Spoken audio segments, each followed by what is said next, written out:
Lutte contre le paludisme, le département de la santé et de l'hygiène publique a procédé aujourd'hui à Kita au lancement d'une vaste campagne de distribution de moustiquaires imprégnés. Au cours de l'opération, près de 2 millions de moustiquaires seront mis à la disposition de 350 ménages dans la région de Caille. 68%, c'est le taux d'exécution des travaux de construction de la route Bamako-Ségou. Une mission du ministère de l'Équipement et des Transports était ce matin sur le terrain pour faire le constat. Le seul hic est que l'entreprise de la route est occupée par certains investissements privés. Voilà pour les titres, mesdames, messieurs, bonsoir et bienvenue dans cette édition. Une édition que nous ouvrons avec ces communiqués de la présidence de la République. La présidence de la République a appris avec gravité et consternation l'attaque armée barbare dont a fait l'objet ce jour 5 avril le domicile 6 à Titibougou de l'ancien chef de l'État, le professeur Alpha Oumar Konaré. La présidence de la République condamne avec la plus grande fermeté cette attaque gratuite et lâche et se félicite de la riposte prompte et professionnelle des forces de sécurité maliennes chargées de la protection du domicile de l'ancien président de la République. Au moment où notre pays renoue avec la paix et la sécurité, la présidence de la République engage les autorités chargées de l'enquête à tout mettre en œuvre pour chercher et punir les auteurs et complices de cette agression. Le lancement ce matin à Kita, je vous le disais à l'instant, de la campagne de distribution de moustiquaires imprégnés de longue durée pour la couverture universelle dans la région de Caille. Cette campagne de 6 jours est organisée par le ministère de la Santé et de l'Hygiène publique en partenariat avec PSI Mali, l'USAID et le Programme national de lutte contre le paludisme. Cette activité se tient en prélude à la Journée mondiale de lutte contre le paludisme prévue le 25 avril, dont le thème est « Investir dans l'avenir, vaincre le paludisme ». Compte rendu, Rachel Tessougué. Près de 2 millions de moustiquaires imprégnés d'insecticides de longue durée seront distribués à 354 000 ménages dans toute la région de Caille.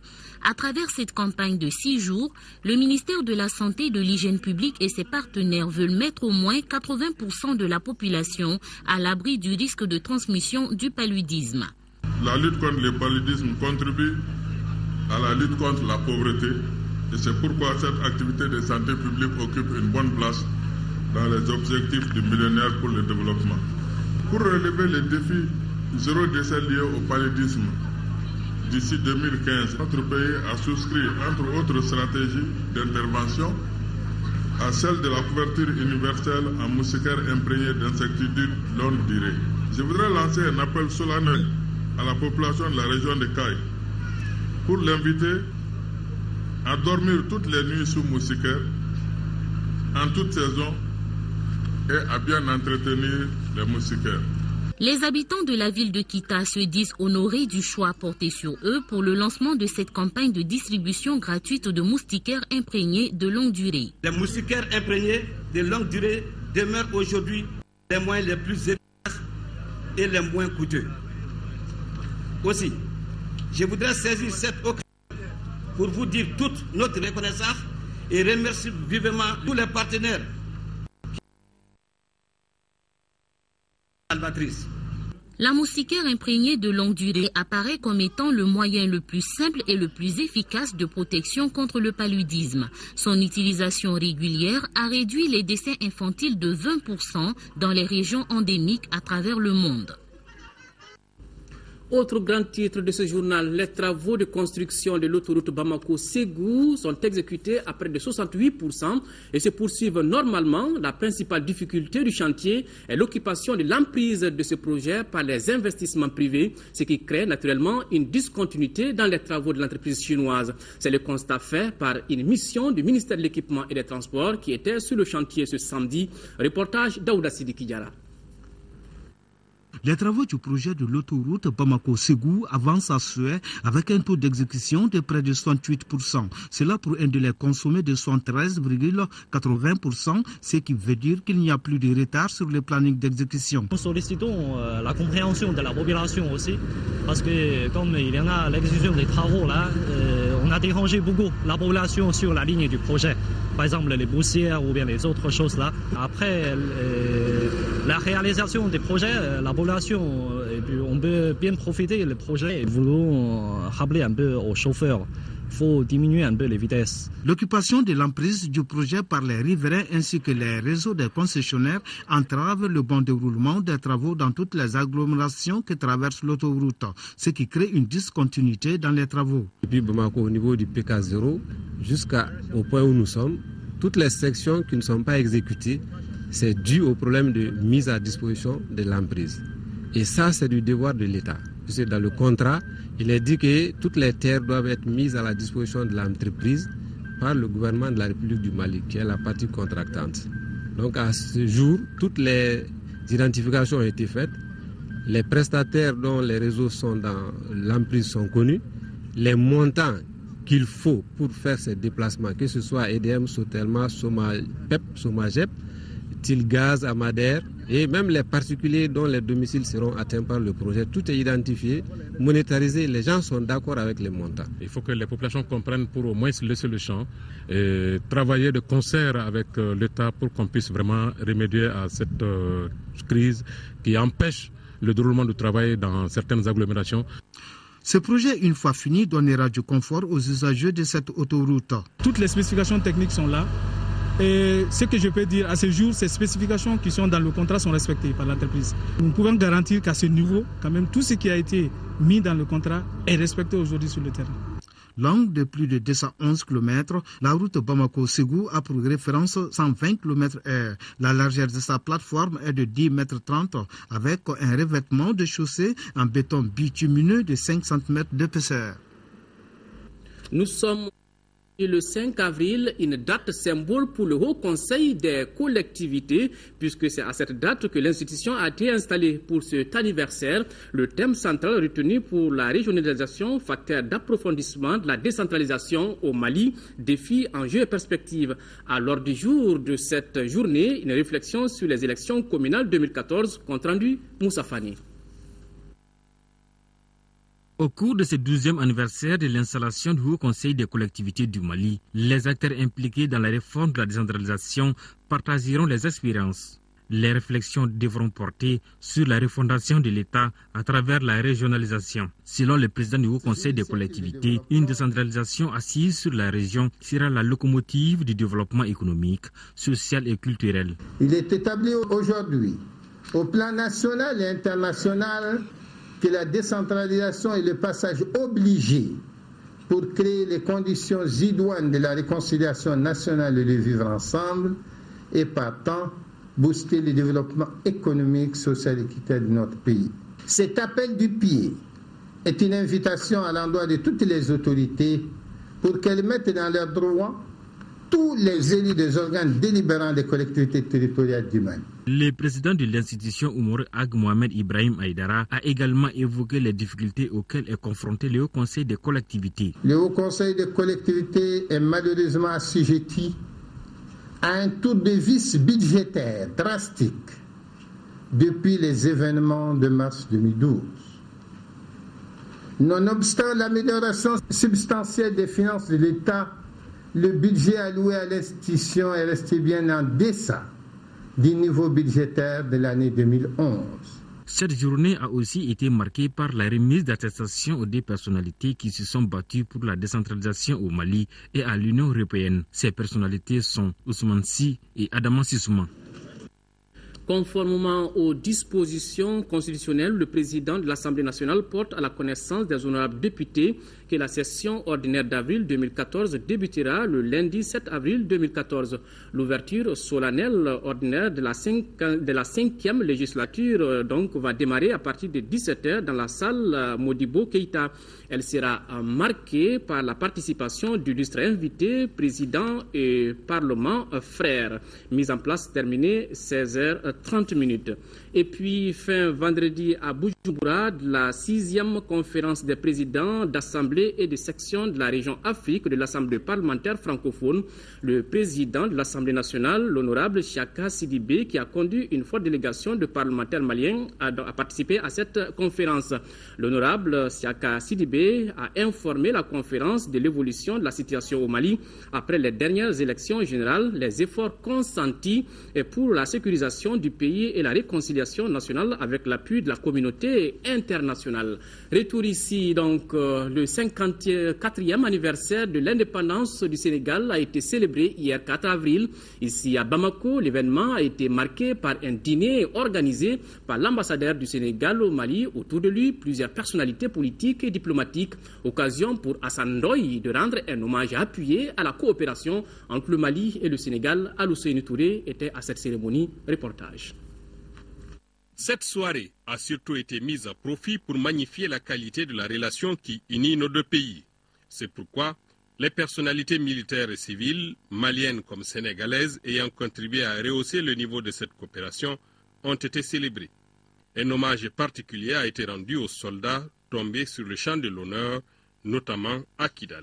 Il serait certainement redondant de faire ici un rappel de la profondeur et de l'intensité des liens naturels, historiques, géographiques, culturels qui unissent le Sénégal et le Mali et nos deux peuples. Je demeure cependant convaincu que ces relations multiséculaires seront hissées au plus haut niveau par leurs excellences, le président Ibrahim Boubacar Keïta et son frère et ami, le président El Hadji Macky Sall.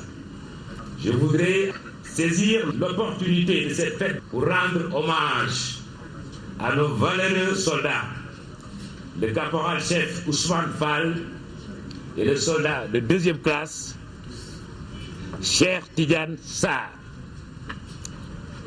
tombés sur le champ de l'honneur à Kidal le 14 décembre 2013.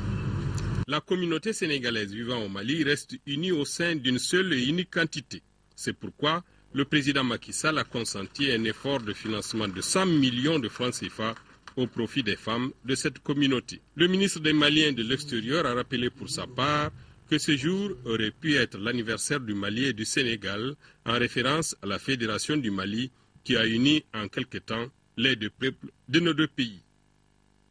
Le concours national d'orthographe première édition vient de prendre fin. 9 lycées de 3 communes du district de Bamako ont reçu cet après-midi des distinctions. À l'issue de cette compétition qui a débuté le 25 janvier dernier, c'est la commune 4 qui occupe la première marche du podium, suivie de la commune 1 du district de Bamako. Compte rendu Abdraman Maïga. 3 lycées de la commune 4 du district de Bamako se classent premiers de ce concours national d'orthographe. Il s'agit de Saint-Marie-Claire, El Madan Dravé et Kardjigué Djakiti. Ce trio remporte entre autres 600 000 francs CFA, des ordinateurs de bureau et des dictionnaires français. En plus de ce prix, ces lauréats bénéficieront d'une formation d'une année. La deuxième place est revenue à la commune 1, composée des lycées Naini Saint-Para, Massissé et le lycée technique Ganga. La différence de ces deux premiers prix est que les scolaires de la commune 1 auront droit à une formation de 3 mois. Les lycées de la Lanterne, Cheikh Anta Diop et du Progrès se classent 3e de ce concours national d'orthographe. Ils reçoivent au total 400 000 francs CFA et des matériels didactiques. Nous souhaitons que pour des raisons d'ordre logistique, organisationnel et matériel, concours national d'orthographe de la lecture, CENOL, se limite au district de Bamako et la région de Koulibaly pour la deuxième édition. Cette seconde édition, tout comme la première, bénéficiera de l'appui et de l'accompagnement des plus hautes autorités de notre pays. Elles se sont félicitées de cette initiative qui permettra d'améliorer désormais la qualité de l'éducation au Mali. Je dois vous dire que la francophonie sera toujours disposée à vous accompagner dans ce sens et que la Commission nationale des cultures africaines, à travers le secrétariat général de la présidence, sera toujours présente, cette commission, à vos côtés, pour vous aider à aller vers des résultats meilleurs. Je voudrais recommander vivement à l'équipe du concours national d'orthographe de l'étendre très vite aux autres localités du pays tout en l'améliorant, surtout entre autres par un accent très fort sur la lecture qui permet de développer et de consolider les performances en orthographe. Ce concours national d'orthographe a été lancé le 25 janvier dernier au lycée La Lanterne de Sogoninko, en commune 6 du district de Bamako. Il a mis en compétition les représentants des 18 lycées répartis entre les 6 communes du district de Bamako. Les responsables du parti CODEM ont organisé ce matin un déjeuner de presse. Objectif, remercier les journalistes pour leur accompagnement pendant les élections présidentielles et législatives. Compte rendu, Youssouf Diakité. Le parti Convergence pour le développement du Mali CODEM a voulu cet espace d'échange avec les journalistes pour leur dire merci. Merci pour leur accompagnement pendant les 2 élections présidentielles et législatives. À l'issue des élections présidentielles et législatives de 2013, la CODEM a su se hisser au rang de 5e force politique du pays. Et cela en moins de 6 ans d'existence. Malgré le caractère festif, l'occasion était propice pour évoquer certaines questions liées à la vie de la nation, notamment la sécurisation et la situation socio-économique et politique du pays. Les douloureux événements sociaux et politiques qui ont secoué notre pays ont fortement ébranlé son tissu économique. À cela sont venus s'ajouter des incendies à répétition des différents marchés de Bamako. Situation déplorante. CODEM saisit cette occasion pour exprimer toute sa compassion aux opérateurs économiques victimes de ces sinistres. Outre l'économie, le président du parti a brossé toutes les autres questions, l'éducation, la justice, la santé, la décentralisation. Pour terminer son intervention face aux menaces du virus Ebola, Ousseini Amio Guindo a exhorté le gouvernement à doubler de vigilance en vue de prendre des dispositions pratiques. Entrepreneuriat social à milieu scolaire, enjeux et perspectives, c'est le thème du premier forum de l'association des clubs d'entrepreneurs élèves étudiants du Mali qui a ouvert ses travaux hier. À travers cet espace, l'association entend promouvoir la culture entrepreneuriale. Nouhoum Sissoko nous en parle. L'association des clubs d'entrepreneurs élèves et étudiants ACEE Mali veut faire de l'entrepreneuriat jeune une réalité dans notre pays. C'est pourquoi elle a initié cette rencontre autour du thème « Entrepreneuriat social en milieu scolaire, enjeux et perspectives ». Au total, 300 élèves et étudiants ont pris part à ce forum. L'impact recherché est d'orienter au moins 60% des jeunes vers la création d'entreprises sociales et solidaires d'ici 2017, basée sur une démarche entrepreneuriale qui pose d'emblée la question de la prise de responsabilité de l'entrepreneur vis-à-vis de la société, caractère innovant, création d'emplois, respect des valeurs de solidarité, de bonne gouvernance, de respect de la personne humaine. Chaque année, des vagues de finalistes arrivent sur le marché de l'emploi sans qualification avérée, donc sans espoir de pouvoir décrocher un emploi. Le département en charge de l'éducation nationale est en train de mener des réformes afin de sortir l'école du schéma classique, selon le représentant du ministre Oumar Maïga. C'est en ce sens que le département de l'éducation a entrepris depuis quelques années d'un côté de développer des partenariats entre les écoles professionnelles et les opérateurs privés. Tant que l'école n'est pas en contact avec le secteur privé pendant les études, il y a très peu de chances que les enfants puissent sortir avec des qualifications. Ce forum de 2 jours a permis aux participants d'échanger sur la problématique de la création d'entreprises et d'identifier les secteurs porteurs. Le groupe de réflexion pour la contribution de la presse dans la résolution de la crise centrafricaine est désormais opérationnel au Mali. Ce groupe, dont les activités viennent d'être lancées, veut contribuer à la recherche de la paix dans ce pays. Compte rendu, Mamourou Sidibé. Voler au secours des médias centrafricains, c'est l'ambition du groupe de réflexion pour la contribution de la presse dans la résolution de la crise centrafricaine GRCPRC. C'est la réponse au cri de cœur du collectif des professionnels des médias victimes des crises de ces pays de l'Afrique centrale. Notre contribution, c'est d'aller chercher les moyens où ils se trouvent et pour venir en aide à nos confrères. Cela ne suffit pas. On peut apporter des ordinateurs à nos confrères, mais tant que la crise est là et perdure, il faut agir sur la crise elle-même. Notre action ne se limite pas à nos confrères, mais nous avons mis ensemble les leaders religieux maliens de l'islam et du christianisme, pour que dans ce langage, ils expriment la tolérance que nous vivons au Mali. Aucune religion invite à tuer son prochain, ont soutenu les religieux présents au lancement des activités du groupe. Ils ont d'ailleurs invité la presse à soutenir les religieux de Bangui pour que revienne la paix véritable en Centrafrique. Pour certains intervenants, la crise centrafricaine est une instrumentalisation car il n'y a jamais eu de problème communautaire, encore moins religieux dans ces pays, ont-ils poursuivi. Les crises africaines traduisent l'échec des politiques, diront d'autres. Le groupe a soigneusement enregistré tous ces aspects pour l'atteinte de ses objectifs. Hors de nos frontières maintenant, au Cameroun, 2 prêtres italiens et une religieuse canadienne viennent d'être enlevés. Le gouvernement camerounais ne donne aucune indication sur l'identité des ravisseurs. À gauche, Gian Antonio Allegri. À droite, Gian Paolo Marta, sur cette photo prise dans l'extrême nord du Cameroun. Les 2 prêtres italiens ont été enlevés dans la nuit de vendredi à samedi, en même temps qu'une religieuse canadienne. Ils étaient en charge du centre pastoral de Thierry.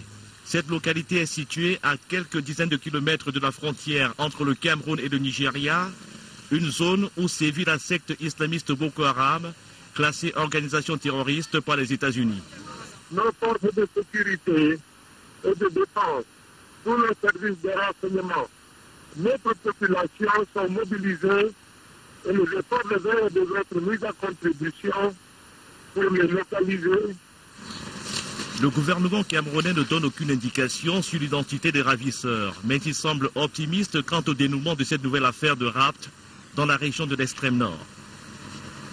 Il est permis d'espérer que ça de notre expérience, et parce que le gouvernement de chef de l'État a inscrit pour que tous les moyens soient mis à contribution, il est fort à parier que nous serons en mesure, et nous souhaitons qu'il en soit ainsi avec le concours de nos amis, que nous serons en mesure de les retrouver vivants, sains et saufs et puis obtenir leur libération.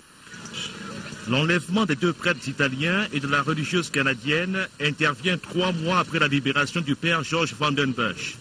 Le prêtre français avait été kidnappé dans la même région de l'extrême nord du Cameroun, une région où la secte Boko Haram tente régulièrement de se replier après des offensives lancées contre l'armée nigériane. En République démocratique du Congo, les femmes se forment à la gestion d'entreprises. Le réseau, qui compte aujourd'hui 2000 membres, est soutenu par plusieurs établissements financiers du pays. Les chiffres ne leur font pas peur. Toutes ces femmes sont à la tête de petites ou moyennes entreprises. Elles suivent aujourd'hui un cours de gestion dans le cadre d'un réseau créé il y a une quinzaine d'années par celle que l'on surnomme à Kinshasa Maman Flavie. Grâce à elle, des banques ont accepté d'accorder des microcrédits à ces femmes sans les garanties habituelles comme une maison. Un préalable, elles devaient ouvrir un compte et se montrer capables de l'alimenter durant 3 mois. À toutes, Maman Flavie tient le même discours. Il dit attention, vous avez les crédits, comment vous allez employer ces crédits pour que ça vous donne les résultats qui peuvent vous permettre d'aller encore demander. Le réseau compte aujourd'hui 2000 membres. Monique en fait partie. Il y a 7 ans, elle a pu se lancer dans un petit commerce de pâtes d'arachide. Elle travaillait alors uniquement à la main, sans machine. La banque lui a prêté 600 € qu'elle a remboursés en moins d'1 an. Aujourd'hui, Monique gagne 200 € par mois en moyenne. Et elle pense déjà à aller plus loin. Grâce à cette activité, je vis très bien avec ma famille. Je paye mon loyer, les études de mes enfants, je m'habille. Mais je souhaite obtenir un crédit plus important qui me permettra de conditionner la pâte d'arachide dans des pots. Comme ça, je pourrai livrer les gros magasins où je ne peux pas vendre en sachet. Seul bémol du système, le taux d'emprunt. Monique Flavie et les autres se battent pour qu'il baisse. Monique avait obtenu son premier crédit à 17%, mais ces taux peuvent atteindre 50% du montant emprunté, de quoi décourager les meilleures volontés. L'actualité à travers le monde nous conduit successivement en Europe avec des manifestations. Nous irons au Chili pour parler d'un séisme qui vient de se produire là-bas, au Pakistan et en Crimée. Mais commençons d'abord par les manifestations en Europe. Venus de France, de Pologne, du Danemark, d'Espagne et de Grèce, ils étaient 40 000 syndicalistes selon les organisateurs, 25 000 selon la police, à manifester vendredi à Bruxelles pour dénoncer la politique d'austérité en Europe. En fin de parcours, cette première euro-manifestation syndicale de l'année a dégénéré en affrontement entre la police et les dockers d'Anvers et de Gand qui avaient pris la tête du cortège. Objectif du mouvement, réclamer aux dirigeants de l'Union une voie plus sociale pour l'Europe. Dans le nord du Chili, plusieurs centaines de personnes jetées à la rue par les récents tremblements de terre ont manifesté pour réclamer aide et réparation en urgence. Les manifestants qui refusent de retourner dans leurs habitations endommagées ont érigé des barricades et se sont heurtés aux forces de l'ordre. Ils entendaient protester contre les lenteurs dans le rétablissement de l'électricité et l'eau dans les régions frappées par un séisme de magnitude 8,2 sur l'échelle de Richter.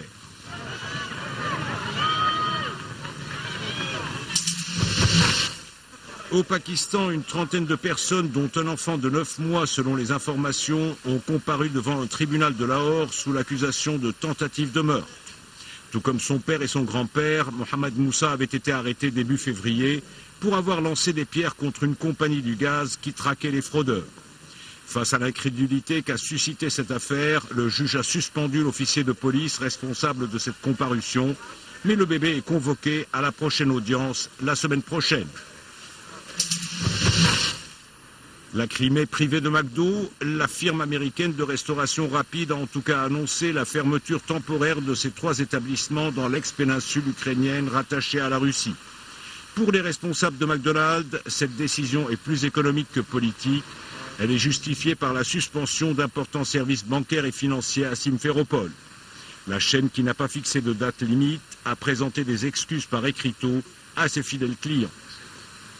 Retour à l'actualité nationale en 5e région, la pêche collective de Tomina dans la commune du Fakara a donné son coup d'envoi jeudi dernier pour sa 2e édition. Cette activité traditionnelle mobilise toutes les communautés locales pendant 3 jours dans la plaine de Tomina. Compte rendu Jules Sambou Sissoko. La pêche collective de Tomina a lieu dans cette plaine du même nom, aménagée par CARE dans le cadre de la mise en œuvre du projet d'aménagement du delta intérieur du Niger, PADIN 2. Et c'est bien parti pour 3 jours de pêche collective qui ouvrent la plaine pour cette activité traditionnelle. L'intérêt pour une telle pêche collective, ça nous permet de juger quel a été l'impact des ouvrages que nous avons eu à installer au niveau de ces plaines. Parce que c'est l'installation de ces ouvrages qui ont permis une certaine amélioration de la nappe phréatique et qui a amélioré la capacité de rétention et en même temps l'amélioration des produits halieutiques au niveau de la mare. Durant toute la semaine de la pêche collective, les populations vont améliorer leurs revenus et améliorer leurs conditions alimentaires. Cette plaine s'ajoute à une dizaine d'autres aménagées par CARE dans le but de développer des activités génératrices de revenus, mais pas seulement. Le mobile même de la présence de la DRP ici, c'est évaluer la productivité halieutique de la plaine aménagée de Tomina, inventorier les quantités de poissons pêchés, estimer la quantité totale et en même temps appuyer CARE dans son programme d'aménagement du delta intérieur du Niger pour la promotion de la pêche et de la pisciculture. Le premier coup de filet a produit de très belles captures. Voilà, après le fleuve, nous sommes à présent sur le ring et on va parler de boxe, on est en sport. Le gala Solidarité Gants d'Or s'est déroulé vendredi soir au pavillon des sports à l'initiative de l'ancien champion intercontinental Moussa Sangaré. La soirée qui a vu la participation des boxeurs guinéens a comblé les attentes. Résumé de la soirée avec Amara Mali Diallo. Ce gala Solidarité Gants d'Or à l'initiative de notre compatriote Moussa Sangaré, plusieurs fois champion du Mali, champion d'Europe et double champion intercontinental des poids plumes, est dédié à la paix, à l'amitié et à la solidarité nationale. Sous la coupole de la Fédération malienne de boxe et de la Ligue de boxe du district de Bamako, l'événement qui a installé son ring au pavillon des sports a vu la participation des boxeurs venus de la Guinée voisine. 7 combats sont au programme de la soirée qui verra également l'association Solidarité Gants d'Or remettre un important lot d'équipements à la boxe malienne. Et dans les discours d'ouverture, les intervenants salueront tous cette initiative de l'ancien champion. C'est l'occasion pour moi de saluer le courage et la persévérance de la Fédération malienne de boxe qui travaille de façon discrète mais très efficace pour le grand bonheur des pratiquants de cette discipline. Ceci est l'entame un peu de notre programme de régionalisation parce que nous voulons désormais organiser des combats avec les pays voisins, le Sénégal. La Guinée, on l'a fait aujourd'hui. Prochainement, ce serait la Côte d'Ivoire, ensuite le Burkina. Et tout ça, ensuite, on va organiser des tournois pour que les boxeurs s'aguerrissent. Sur le ring, on retiendra les 3 combats phares. Chez les filles, dans la catégorie des 60 kg, la Malienne Fatoumata Sako a eu fort à faire face à la Guinéenne Aïchatou Keita en bleu dans un combat très engagé et ouvert où notre compatriote puisera dans sa grande expérience pour venir à bout de Aïchatou et enlever le trophée les 50 000 francs CFA des primes. Chez les hommes, dans la catégorie des mi-lourds de 81 kg, Nounou Sangaré, champion du Mali, sortira lui aussi le grand jeu pour s'imposer au point à l'issue des 3 reprises face à Ibrahim Abdoul Diallo et un fougueux gaucher. Mais le combat qui aura le plus retenu les attentions, c'est celui qui oppose Mamadou Keita Soumoulé au Guinéen Alpha Bouakar Diallo, champion d'Afrique militaire, titre conquis face au même Malien l'année dernière à Conakry lors du championnat d'Afrique militaire. Pour cette manche retour à Bamako face à son public, Soumoulé ne laissera pas de temps aux Guinéens blessés à la pommette gauche dans la 2e reprise. Mais au-delà de tous les résultats techniques, c'est l'organisation d'un tel événement qui est à saluer pour une discipline qui a failli tomber dans les oubliettes il y a quelques années. Le Grand d'Or est présidé par M. Moussa Sangaré, ex-boxeur professionnel, fils du Mali, qui a qu'une seule idée en tête, c'est de participer au développement de la boxe malienne. Et pour cela, il ne ménage aucun effort. Le gala Solidarité Gandor a vécu pourvu que l'on maintienne allumée cette flamme de la renaissance de notre boxe. Une belle partie des box Actu Hebdo de ce dimanche reçoit comme invité Oumarou Ag-Mohamed Ibrahim, président du Haut Conseil des collectivités, et Amadou Maïga, représentant de Qatar Charity et coordinateur de l'ONG Vibonne. Avec le premier, il sera question de l'anniversaire de l'institution, donc du Haut Conseil des collectivités. Avec le second, il sera abordé le sujet relatif à la journée de l'enfant orphelin. Retrouvez Ibrahim Djambélé et toute son équipe demain à partir de midi. Voilà, c'est la fin de ce journal. Au nom de l'ensemble de la rédaction, merci de votre aimable attention. Demain 13h, retrouvez Kadiatou Kone et j'aurai le grand plaisir de vous présenter l'édition du soir. Au revoir et qu'Allah bénisse le Mali.